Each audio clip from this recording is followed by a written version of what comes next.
Hello welcome back. എല്ലാവരും സുഖമായിരിക്കുന്നല്ലോ? ഞാനിതോടെ സുഖമായിരിക്കുന്നു. അപ്പോൾ ഇന്നൊരു ഗാർഡനിങ് വീഡിയോ ആയിട്ടാണ് വന്നിട്ടുള്ളത്. ഇതൊരു സീസി പ്ലാന്റ് ആയിരുന്നു, നല്ല ബുഷിയായി വന്നിട്ടുള്ള ഒരു സീസി പ്ലാന്റ് ആയിരുന്നു. പക്ഷെ അതിൻ്റെ പോട്ടിംഗ് മിക്സിൽ ഇപ്പോൾ കുറച്ച് ഉറുമ്പുകളൊക്കെ വന്നിട്ട് ആ പ്ലാന്റ് നശിച്ച് പോവുകയുണ്ടായി. അപ്പോൾ അതിൻ്റെ പോട്ടിംഗ് മിക്സ് ഒന്ന് മാറ്റി കൊടുത്തപ്പോൾ കണ്ടതാണിത്. ആകെ അതിലെ റൂട്ട്സൊക്കെ നശിച്ച് പോയിട്ടുണ്ട്. അതിൽ പിന്നെ അതിൻ്റെ ആ ഒരു പ്ലാന്റിൻ്റെ കിഴങ്ങൊക്കെ നശിച്ച് പോയി. അപ്പോൾ ഇനിയിപ്പോൾ എന്തായാലും ഈ പോട്ടിംഗ് മിക്സ് മൊത്തത്തിലൊന്ന് മാറ്റേണ്ടി വരും. അപ്പോൾ അതെങ്ങനെയാണ് ചെയ്യുന്നതെന്ന് നോക്കാം. അപ്പോൾ ആദ്യം തന്നെ നല്ല രീതിക്ക് മണ്ണൊന്ന് ഇളക്കി കൊടുക്കേണ്ടതുണ്ട്. എന്നിട്ട് മെല്ലെ അതേ പോട്ടിൽ നിന്നൊന്നും റിമൂവ് ചെയ്യാം.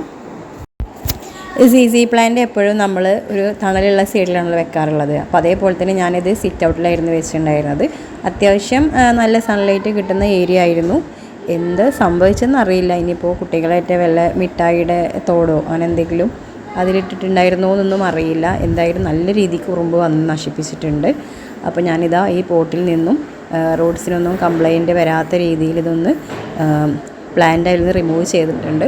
അപ്പോൾ അതിൻ്റെ നല്ല മണ്ണെന്ന് പറയാനുള്ള മണ്ണൊന്നുമില്ല. കാരണം ഈ റൂട്ട്സിൽ നിൽക്കുന്ന കുറച്ച് മണ്ണ് മാത്രമേ നല്ലതായിട്ടുണ്ടായിരുന്നുള്ളൂ. ബാക്കി താഴെ ഉണ്ടായിരുന്ന ഈ മണ്ണെല്ലാം ഉറുമ്പ് വന്നിട്ട് ചീത്തയാക്കിയിട്ടുണ്ട്. അപ്പോൾ സങ്കടമായ ഒരു കാര്യം എന്താണെന്ന് വെച്ചിട്ടുണ്ടെങ്കിൽ, നമ്മുടെ സീസി പ്ലാന്റിന് എപ്പോഴും കിഴങ്ങാണല്ലോ ഉണ്ടാവുക. അപ്പോൾ അതെല്ലാം ഉറുമ്പ് തിന്നിട്ട് ആകെ നശിച്ച് പോയിട്ടുണ്ടായിരുന്നു. അപ്പോൾ ഇനി ഈ പ്ലാന്റ് നല്ല രീതിക്കൊന്ന് റീപോർട്ട് ചെയ്യേണ്ടതുണ്ട്. പിന്നെ അതേപോലെ തന്നെ ഡെഡായിട്ടുള്ള ഈ ബൾബ് അല്ലെങ്കിൽ കിഴങ്ങൊക്കെ നമുക്ക് എന്ത് ചെയ്യണം, ഒഴിവാക്കണം. പിന്നെ അതേപോലെ തന്നെ റൂട്ട്സിന് എന്തെങ്കിലും കംപ്ലൈൻറ്റ് ഉണ്ടോ എന്നൊക്കെ ചെക്ക് ചെയ്തിട്ട് വേണം ഇനി റിപ്പോർട്ട് ചെയ്യാനായിട്ട്.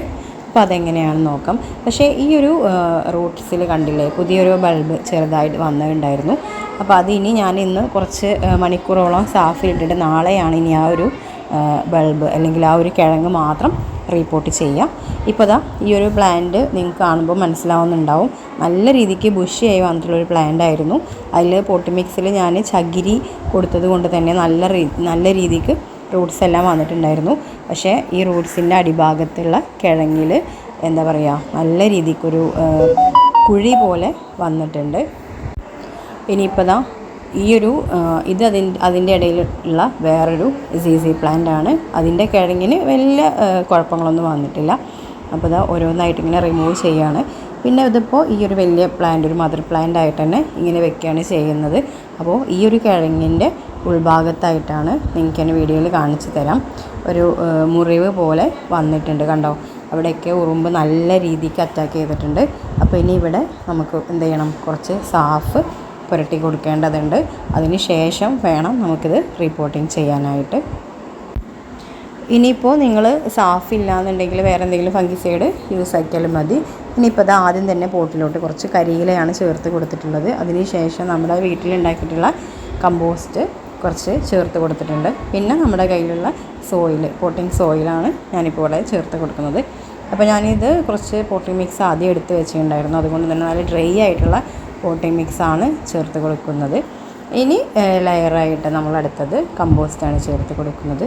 അപ്പോൾ നല്ല രീതിയിൽ ആദ്യം ഇതൊന്ന് ചേർത്ത് കൊടുക്കുക. അതിന് ശേഷം കുറച്ച് സാഫ് കൂടെ ഞാൻ പോട്ടിംഗ് മിക്സിൽ ആഡ് ചെയ്തിട്ടുണ്ട്. ഇനിയിപ്പോൾ ദാ നേരത്തെ പറഞ്ഞല്ലോ, മുറിവുള്ള സ്ഥലത്ത് നമ്മൾ എന്ത് ചെയ്യേണ്ടത്, കുറച്ചുകൂടെ സാഫ് ഒന്ന് പുരട്ടി കൊടുക്കുന്നുണ്ട്. ഇനിയാണിത് റിപ്പോർട്ട് ചെയ്യുന്നത്. ഇനി ഇതാ കുറേശ്ശെയായിട്ട് നമ്മൾ പോട്ടിംഗ് മിക്സ് ഇടുക, പിന്നെ പോട്ടിംഗ് സോയിൽ ഇടുക, അതേപോലെ തന്നെ കമ്പോസ്റ്റ്, അങ്ങനെയുള്ളൊരു രീതിയിൽ വേണം റിപ്പോർട്ട് ചെയ്യാനായിട്ട്.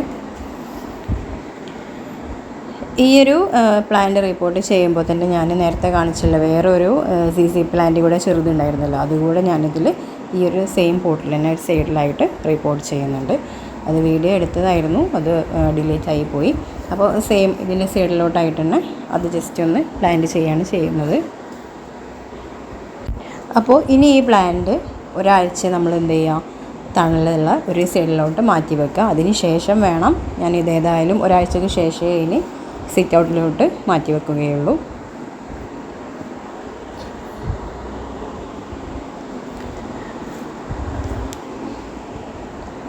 ഇനിയിപ്പോൾ ദാ ഇതിൽ മുകളിലോട്ടായിട്ട് കുറച്ച് സാഫ് കലക്കിയ വെള്ളമാണ് ഒഴിച്ച് കൊടുക്കുന്നത്. അപ്പോൾ ഇനി എന്തെങ്കിലും തരത്തിലുള്ള പ്രശ്നങ്ങളൊക്കെ ഉണ്ടെങ്കിൽ അങ്ങനെ അങ്ങ് സെറ്റായിക്കോളും. അപ്പോൾ നമ്മൾ സാഫ് നല്ലൊരു ഫംഗിസൈഡാണ്, അപ്പോൾ അങ്ങനെ ചെയ്യുക. പിന്നെ ഇപ്പോൾ ദാ ഞാനിത് കുറച്ച് മുന്നേ പ്ലാന്റ് ചെയ്തിട്ടുള്ള ഒരു ZZ പ്ലാന്റിൻ്റെ ലീഫാണ്. അപ്പോൾ അതിൽ ഒന്ന് മാത്രമാണ് നമുക്ക് കിട്ടിയത്, ബാക്കി 2 നശിച്ചു പോയിട്ടുണ്ട്. അപ്പോൾ ഇതിലും ചെറുതായിട്ട് ഉറുമ്പുകളൊക്കെ വന്നിട്ടുണ്ട്. അപ്പോൾ ഞാൻ ഈ പോട്ട് ഒന്നായിട്ട് അങ്ങ് മണ്ണിലൊക്കെ ഒഴിവാക്കിയതാണ്. അപ്പോൾ ഇനി ഈ പ്ലാന്റ് കൂടെ നമുക്ക് എന്ത് ചെയ്യണം, അതായത് പുതിയതായി വന്നിട്ടുള്ള കണ്ടോ അത്യാവശ്യം റൂട്ട്സൊക്കെ വന്നിട്ടുണ്ട്. അപ്പോൾ ലീഫ് കുഴിച്ചിട്ടാൽ തന്നെ നമുക്ക് നല്ല രീതിയിൽ ZZ പ്ലാന്റ് പ്രൊപ്പഗേറ്റ് ചെയ്തെടുക്കാനായിട്ട് സാധിക്കും. അപ്പോൾ അതുകൂടെ ഞാൻ എന്ത് ചെയ്യണം, പുതിയൊരു പോട്ടിലോട്ട് മാറ്റുകയാണ്. നമ്മൾ മുളച്ചിട്ടുള്ള ZZ പ്ലാന്റിൻ്റെ ചെറിയ റൂട്ട് വന്ന ലീഫും പിന്നെ അതേപോലെ തന്നെ ഇപ്പോൾ നമ്മൾ റീപോട്ട് ചെയ്തിട്ടുണ്ടായിരുന്ന ZZ പ്ലാന്റിൻ്റെ ഒരു ചെറിയൊരു ലീഫ് കൂടി എടുത്തിട്ട് ഞാൻ ഒന്ന് പോട്ട് ചെയ്തിട്ടുണ്ട്. അപ്പോൾ ഇനി നല്ല രീതിക്ക് അത് മുളച്ച് വന്നോളും. അപ്പോൾ വളരെ സിമ്പിളായിട്ട് തന്നെ നമുക്ക് വീട്ടിൽ ZZ പ്ലാന്റ് പ്രൊപ്പഗേറ്റ് ചെയ്തെടുക്കാനായിട്ട് സാധിക്കും. പിന്നെ അതേപോലെ തന്നെ ഞാനിതിൻ്റെ ചെറിയൊരു സ്റ്റെമ്പ് കൂടെ വെച്ച് കൊടുക്കുന്നുണ്ട്. അപ്പോൾ ഇത്രയേ ഉള്ളൂ ഇന്നത്തെ വീഡിയോ. അപ്പോൾ അതേപോലെ നമ്മുടെ പ്ലാന്റ്സിന് എന്തെങ്കിലും കംപ്ലൈൻറ്റ് വരുന്നുണ്ടെങ്കിൽ തുടക്കത്തിൽ നോക്കുകയാണെങ്കിൽ ആ പ്ലാന്റ് മൊത്തമായിട്ട് നശിച്ച് പോവാണ്ട് നമുക്കവയെ സംരക്ഷിക്കാനായിട്ട് സാധിക്കും. അപ്പോൾ നേരത്തെ നമ്മൾ ഇപ്പോൾ റിപ്പോർട്ട് ചെയ്ത പ്ലാന്റ് ഒരു ബ്ലാക്ക് കളറിലുള്ള ZZ പ്ലാന്റ് ആയിരുന്നു. ഇതെൻ്റെ കയ്യിലുള്ള മറ്റൊരു ഗ്രീൻ ഷെയ്ഡായിട്ടുള്ള ZZ പ്ലാന്റ് ആണ്. അപ്പോൾ ഇത്രയും ശ്രദ്ധിക്കുകയാണെങ്കിൽ തന്നെ ZZ പ്ലാന്റ് നല്ല രീതിക്ക് വളർത്തിയെടുക്കാനായിട്ട് സാധിക്കും. അപ്പോൾ എൻ്റെ ഈ വീഡിയോ നിങ്ങൾക്ക് യൂസ്ഫുള്ളായി എന്ന് ഞാൻ കരുതുന്നു. അപ്പോൾ വീഡിയോ ഇഷ്ടമായിട്ടുണ്ടെങ്കിൽ ചാനലൊന്ന് സബ്സ്ക്രൈബ് ചെയ്യണേ. അതേപോലെ തന്നെ ലൈക്ക് ചെയ്യുക, ഷെയർ ചെയ്യുക, നിങ്ങളുടെ കമൻറ്റ്സ് കൂടെ അറിയിക്കുക. ഇൻഷാ അല്ലാഹ് ഇനി മറ്റൊരു വീഡിയോ ആയിട്ട് കാണാം.